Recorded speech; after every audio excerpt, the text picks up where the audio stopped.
next question would be, I think Bonke and yourself, Nomvula, have already touched on this particular aspect. So the question is on what are the regulatory bodies doing to ensure that people practice according to the trades that they were trained for, like according to their trades. In other words, an artisan is not practicing as an engineer or vice versa. I mean, if that's even possible. And an example here that has been made is that even if a nurse practices for 20 years, she will never receive a status of being a doctor. And Bonke made an example of that gentleman, Mr. Mtumku, who was apparently a PhD graduate, who was a senior engineer, I think a chief engineer there. So the question is, what are the regulatory bodies doing to ensure that people are in the industry now are practicing according to their trade? They are not masquerading as things that they are not supposed to be. Basically, the question is, if I can summarize it, how do you make sure that members stay in their lanes? Yes. Across lanes. I'm not answering it, but let me give a scenario. Yeah. Let me give a scenario about somebody that is not even. Lead us. Huh? Lead us. Let's give a scenario. How do you ensure that people stay in their lane? Then you are expecting more than what regulatory bodies can do. That is number one. Yeah. Number two, times are continually changing. That is why we have the CPD to supplement. That CPD already in itself says that you cannot be stagnant in what you want to do. You must keep abreast in terms of international standards and best practice. And those best practices might not necessarily be in what we call the scope of services. If we have to take now what we call the scope of services or identification of work, that says what are the standard services that the registered persons must do and what are the expected deliverables. I can tell you now, just like a job description of my PA, the environment will warrant something else and it will change. The scope of services that we are having right now already, when we were actually examining it, for example, to say how has COVID affected the project stages, the 6 project stages, there's a whole lot of things that we were able to discover. So Bonke, you would know that in as much as we have the what is this now, the scope of services, there's increase in knowledge areas where registered persons are supposed to be competent. Stakeholder engagement is one of them. But when the person was interviewed in 2005 to become a professional, that at that time was not a competency. Then I find it difficult then to answer to say, how do we ensure that they stay in their lane? Construction industry is dynamics. That is why you rather concentrate on the soft skills, on problem solving, on flexibility, but obviously still within the norms and standards.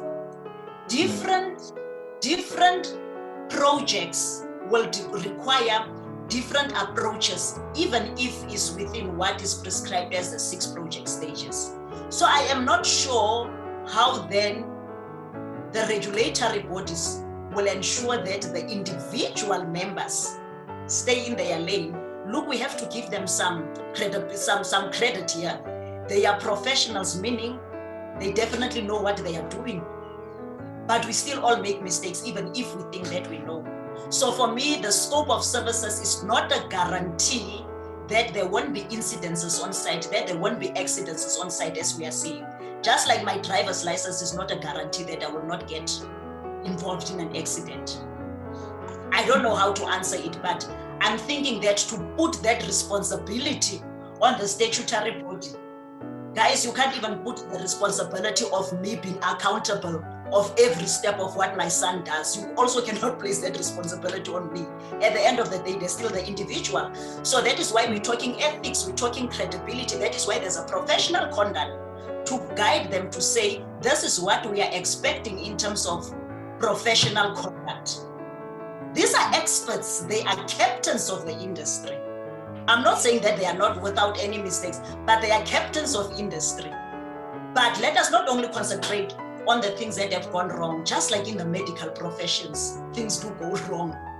What about all of the competencies that is being displayed by the buildings we are occupying, by the innovation that we are seeing? That comes about from this very same expert, because that does not come from the regulators. That does not come from the regulatory body. It comes from these very same experts. Then the big thing will then be, it's about time that we as regulatory bodies and voluntary associations also give them a chance and say, what can we do? What is needed to improve? So I don't know how best to answer it, but for me, that's the scenario. Petra, Yes. Petra, do you Petra? can you guys keep your members in their own lane? Is that even possible? Look, I mean, our members are to become a member with our organization is an entirely different process. We have a different membership application process depending on which sort of route and background that they have. So in terms of making sure that they stay to their lanes, we do check their credentials when they renew their membership every year, but in terms of where in the industry they land up, that's something very difficult to regulate. But in terms of when they actually apply as a member, to become a member with our organization, it's not just that they can apply, it's quite a long process of actually a professional registration process for us. But in terms of actually regulating, they say that they are an engineer and they're not, or they're a project manager and they're not.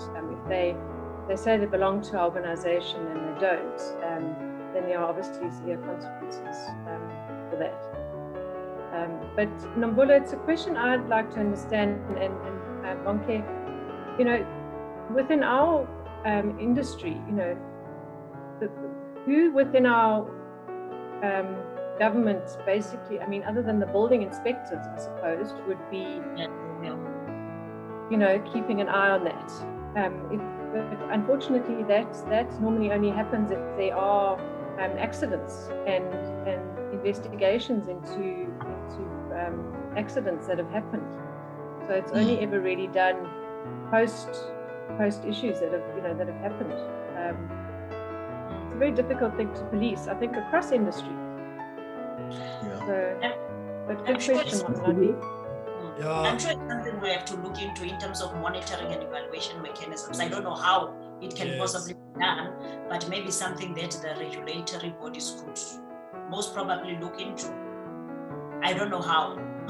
Yeah, I think it's a difficult one. I agree with you, colleagues. Mlondi, it's a good question and a very good one, but a difficult one. And if I just stick to Nomvula's analogy about driver's licenses or driving licenses, and Tammy's comment about staying in your lane. In South Africa, you can get a code 10 license and never drive a code 10 truck and drive a code 8 car. And I think it's been proven there's a direct correlation between the number of collisions and fatalities on South African roads attributable to code 8 or code 10 licenses or cars being driven by people with code 10 licenses, because the testing is not the same. There's no early docking, there's no this, there's not that for a code 10 license. And people go there because it's easier, they don't have to take off on an incline and without rolling back and all of that. But they have no desire to be truck drivers. And then they go and buy a code 8 vehicle and drive on national 4-lane highways in one direction and do funny things just when it comes to changing lanes, okay? Now, take that analogy and use it in the industry. And I think that kind of thing does happen. People claiming competences they don't have or qualifications they don't have. And so, yes, we don't want people with or without even any form of schooling or post-matric qualification, claiming to be that they can, I don't know, build a road or design a road. There needs to be checks and balances for the protection of the public. It becomes a little bit even more difficult with our industry, with the notion of identification of work, even amongst the so-called professionally qualified or academically qualified, as to who can do which work for as a remunerated service, and becomes contested territory. And this is amongst registered persons themselves, that no, why do I need a project manager here? I can be principal agent, I've been doing this. What is that he does that I can't do? And the separation of roles in issues of independence.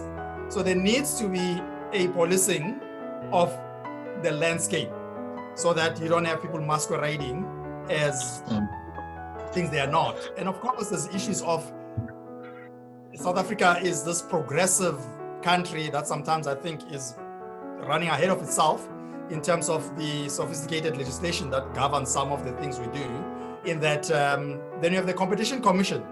Says, yeah, but you can't tell Mlondi you can't do this because it's exclusionary, it's anti-competitive, you're a gatekeeper. And then how do we advance transformation if you're going to come with a set of rules and regulations that have an indirect effect of keeping others out at the expense, or keeping others in at the expense, minority